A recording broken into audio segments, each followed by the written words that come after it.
अस्सलाम वालेकुम। Soap exposed. देखिए, रेगुलर या प्लेन सोप एक ही बात है, लेकिन एक एंटीबैक्टीरियल सोप भी होता है। आपने सुना होगा या इस्तेमाल भी किया होगा।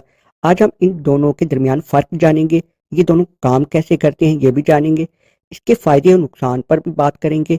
आपके लिए कौन सा बेहतर रहेगा इस पर भी हम बात करेंगे। सबसे पहले हम बात करेंगे प्लेन यानी कि रेगुलर सोप पर। ये काम कैसे करता है, इसका एंटीबैक्टीरियल से इसमें फ़र्क क्या होता है। तो भाई देखिए, जैसा कि मिसाल के तौर पे जब हमारे हाथों पर जरासीम लगे होते हैं, तो इस साबुन को हम हाथों में पकड़ के मलना शुरू कर देते हैं, रब करना शुरू कर देते हैं पानी के आगे। तो क्या होता है, असल में ये साबुन के जो मॉलिक्यूल्स है इसके दो एंड होते हैं। एक मॉलिक्यूल, एक होता है हाइड्रोफोबिक, एक होता है हाइड्रोफिलिक।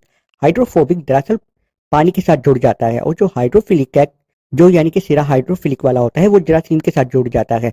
तो क्या करता है, वो जरासीम को हाथों से रिमूव कर देता है। या आसान अल्फाज में ये समझ लो कि साबुन के मॉलिक्यूल्स जरासीमों के साथ जुड़ जाते हैं, और हम जब टैप वाटर यानी कि नलके के पानी के आगे हाथ धोते हैं तो वो इनको गिरा देता है, यानी कि रिमूव कर देता है हमारे हाथों से। इस तरीके से हमारे हाथों से जरासीम उतर जाते हैं, यानी कि हमारे हाथ साफ हो जाते हैं। लेकिन इसकी शर्त ये होती है कि इसको हम अच्छे तरीके से रब करें।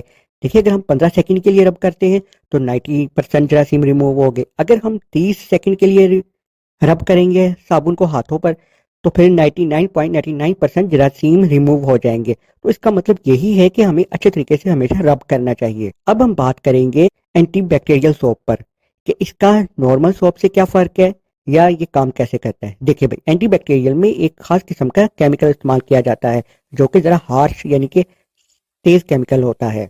ट्राइक्लोसन या फिर बेंजल कोनियम क्लोराइड, इन दोनों में से केमिकल इस्तेमाल होता है, जो कि ज़रा हार्श केमिकल होता है।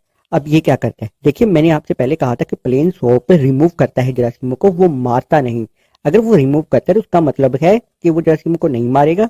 देखिए, रिमूव कर देगा, और जो प्रोटेक्शन है जरासीमों की, यानी कि जो नस्ल बढ़ती है, वो हो सकती है फिर भी। लेकिन अगर रिमूव हो जाएंगे हमारे हाथों से तो फिर कुछ नहीं होगा। और हाँ, अब यहाँ पर अगर हम बात करें कि इसमें खास किस्म का जब केमिकल इस्तेमाल किया जाता है एंटीबैक्टीरियल में, तो ये हमारे जरासीमों को किल कर देता है, जिसकी वजह से जरासीमों की प्रोडक्शन नहीं होती। और ये रिमूव तो करता ही है। तो ये दरअसल जो इसमें केमिकल ट्राइक्लोसन या फिर बेंजल कोनियम क्लोराइड इस्तेमाल किया जाता है, ये जरासीमों को किल करते हैं हमारे हाथों पर, और उसके बाद ये हमारे हाथों से रिमूव कर देता है। उम्मीद करता हूँ आपको इन दोनों में फ़र्क और ये काम कैसे करते हैं पता चल गया होगा।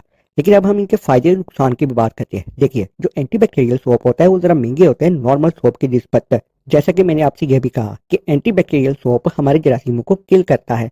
अगर हम एंटीबैक्टीरियल सोप को लॉन्ग टर्म यानी कि ज़्यादा अरसा इस्तेमाल करेंगे तो क्या होगा। देखिए, हमारे जो स्किन के नेचुरल बैरियर्स होते हैं या नेचुरल ऑयल है, जो कि स्किन को ड्राई आउट होने से बचाता है, ये उसको भी रिमूव कर देता है, उसको भी खत्म करना शुरू कर देता है। जिसकी वजह से हमारी स्किन क्रैक कर जाती है, या मतलब यूँ समझ लीजिए कि दरारें पड़ जाती है, चीरे आ जाते हैं, जिसकी वजह से इन्फेक्शन होने के चांसेस ज़्यादा होते हैं। लेकिन कदरे निस्बत जो प्लेन सोप होते हैं वो कम करते हैं ये सारा कुछ। लेकिन अब डरने की बात नहीं कि अगर एंटीबैक्टीरियल सोप हम ज़्यादा इस्तेमाल करेंगे तो ये हो जाएगा या वो हो जाएगा, ऐसा कुछ भी नहीं है। लेकिन अगर बहुत ज़्यादा देर अरसा इस्तेमाल करेंगे तो फिर नुकसान हो सकता है। तो फिर अगर प्लेन सोप को भी ज़्यादा इस्तेमाल किया जाए, खाम खा का अपनी स्किन के ऊपर रगड़ते रहो, तो वो भी नुकसान करेगा। तो इसका मतलब ये हुआ कि साबुन कोई भी हो, उसको एक तरीके से ही इस्तेमाल करना चाहिए। फ़ायदा तभी होता है जबकि हम अच्छे तरीके से रब करते हैं। जब हम अच्छे तरीके से रब भी नहीं करेंगे, चाहे 10 दफ़ा हाथ धो लें, उसका कोई फ़ायदा नहीं होता। जो एंटीबैक्टीरियल सोप होता है, जैसा कि मैंने आपको बताया कि वो जरासीमों को मारता है। तो जानते हो, हमारी स्किन के ऊपर एक अच्छे बैक्टीरिया भी होते हैं, यानी कि नॉर्मल फ्लोरा जिन्हें हम कहते हैं। अब नॉर्मल फ्लोरा एक तो अलग टॉपिक है, इस पर और भी वीडियो बन सकती है। असल में ये हमारी स्किन की हिफाजत करते हैं जरासीम। तो क्या करते हैं, एंटीबैक्टीरियल सोप इनको भी किल कर देता है। तो जाहिर है, जब नॉर्मल फ्लोरा को भी एंटीबैक्टीरियल किल कर देगा तो उनकी प्रोडक्शन भी मुतासर होती है हमारी स्किन के ऊपर। और जाहिर है कि हमारी स्किन की हिफाजत करते हैं, तो ये इनकी भी जो यानी कि तादाद है वो भी कम होना शुरू हो जाती है। तो इस तरीके से ये भी नुकसान होता है एंटीबैक्टीरियल का, कि वो नॉर्मल फ्लोरा को ख़त्म करता रहता है। अगर हम लॉन्ग टर्म यूज़ करेंगे, मैं फिर आपको बार बार कह रहा हूँ, तो इसलिए डरने की बात नहीं है, कर वो भी सकते हैं। लेकिन प्लेन सोप कदरे निस्बत ये सारा कुछ कम करता है, क्योंकि प्लेन सोप रिमूव करता है बैक्टीरिया को, और जो बाकी रह जाते हैं अगर अच्छे बैक्टीरिया हमारी स्किन के ऊपर, तो उनकी प्रोडक्शन रहती है, यानी कि नस्ल बढ़ती है, लेकिन उनको मारता नहीं है। तो अब यहाँ पर मैं आपको ये भी कहूँगा कि ये दोनों सोप बराबर हैं। डरने की बात इतनी नहीं, कि बाज़ दफ़ा क्या होता है ना, कुछ लोग ऐसे होते हैं जहनी तौर पर, जो कि ये कहते हैं कि नहीं, हम एंटीबैक्टीरियल इस्तेमाल करेंगे क्योंकि इसके ऊपर लिखा हुआ है तो उससे हमें ज़्यादा फ़ायदा होगा। तो ऐसा कुछ नहीं होता।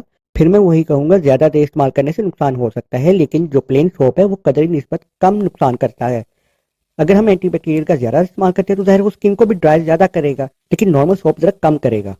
एंटीबैक्टीरियल सोप का ज्यादातर इस्तेमाल ऑपरेशन थिएटर या कुछ लैब टेक्नीशियन जो होते हैं यानी कि लैब वगैरह में इस्तेमाल किया जाता है, जहाँ पे इस बात का खतरा ज्यादा होता है कि जरासीम को किल करना जरूरी है। तो इसलिए उन जगहों पर या कोई ऐसी जगह हो जहाँ पर आप कोई काम करते हो जहाँ पे आपको खतरा हो, तो तब आप यूज कर सकते हो, या कभी कभार एंटीबैक्टीरियल सोप का इस्तेमाल किया जा सकता है, उसका कोई खतरा नहीं। अगर हाँ स्किन सेंसिटिव है या कुछ स्किन प्रॉब्लम है तो फिर ज़ाहिर है डर्माटोलॉजिस्ट से ही पूछना पड़ेगा, ये मशवरा उन्हीं से लेना पड़ेगा कि ये एंटीबैक्टीरियल सोप इस्तेमाल कर सकते हैं या नहीं। तो अब आपके लिए कौन सा बेहतर रहेगा? तो भाई देखिए, मेरी राय तो यही है कि आपको नॉर्मल सोप ही इस्तेमाल करना चाहिए जो प्लेन सोप होता है, और मज़े मारो। और अगर चाहो कभी कभार अगर, तो एंटीबैक्टीरियल भी यूज कर सकते हैं, लेकिन बेहतर नॉर्मल सोप ही होता है। अगर आपको वीडियो इन्फॉर्मेटिव और अच्छी लगी तो इसे लाइक कर दिया करो लाजमी, और चैनल को सब्सक्राइब भी कर देना लाजमी। अल्लाह हाफिज़।